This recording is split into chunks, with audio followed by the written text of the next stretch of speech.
Espagne, Naturgy mène des négociations avec Rabat et Alger pour le gazoduc Maghreb-Europe.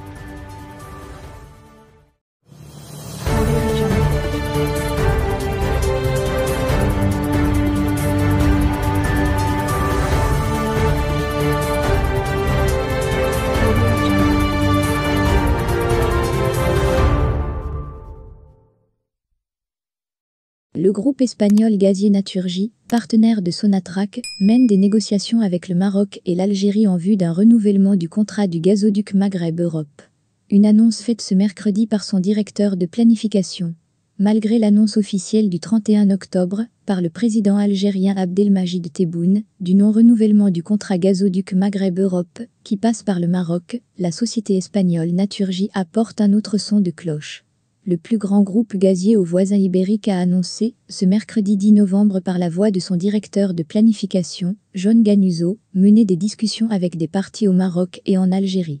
Des tractations à dessein d'obtenir une extension de l'accord de transit du pipeline GME, rapportent des médias ibériques et internationaux.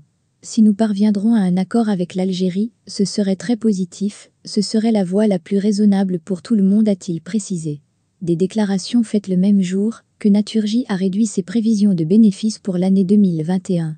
Une annonce qui s'est immédiatement répercutée sur les actions du groupe à la Bourse de Madrid, enregistrant ce mercredi vers midi, une légère baisse de 0,2%. Naturgy détient 49% du gazoduc Medgaz, qui relie directement l'Algérie à l'Espagne.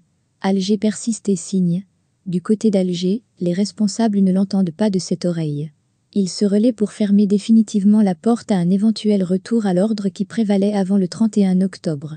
En témoigne, la toute dernière sortie du PDG de la compagnie Sonatrach, partenaire de Naturgy. L'approvisionnement de l'Espagne en gaz algérien ne souffre d'aucun problème. Ce qui se raconte ça, et là est faux. Pour le moment, aucun de nos partenaires espagnols n'est venu se plaindre quant au volume de gaz acheminé à destination de l'Espagne, a souligné hier Toufik Akar, lors de sa participation à Oran à une journée d'études sur les hydrocarbures. Lundi 8 novembre, un méthanier chargé de quantité de gaz liquéfié, en provenance d'Algérie, a accosté au port de Huelva en Andalousie. Néanmoins, la transformation du produit acheminé par navire en gaz naturel s'avère une opération coûteuse et techniquement compliquée par rapport à l'acheminement du gaz par pipeline. Pour l'instant, ni Madrid ni Alger n'ont révélé, jusqu'à présent, la partie qui devrait assumer ces coûts supplémentaires. Le 29 novembre, Barcelone accueillera la réunion ministérielle de l'Union pour la Méditerranée.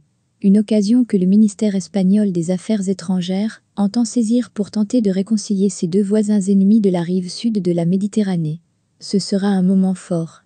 J'espère que l'Algérie et le Maroc participeront à la réalisation d'une Méditerranée prospère, avait souhaité José Manuel Albares.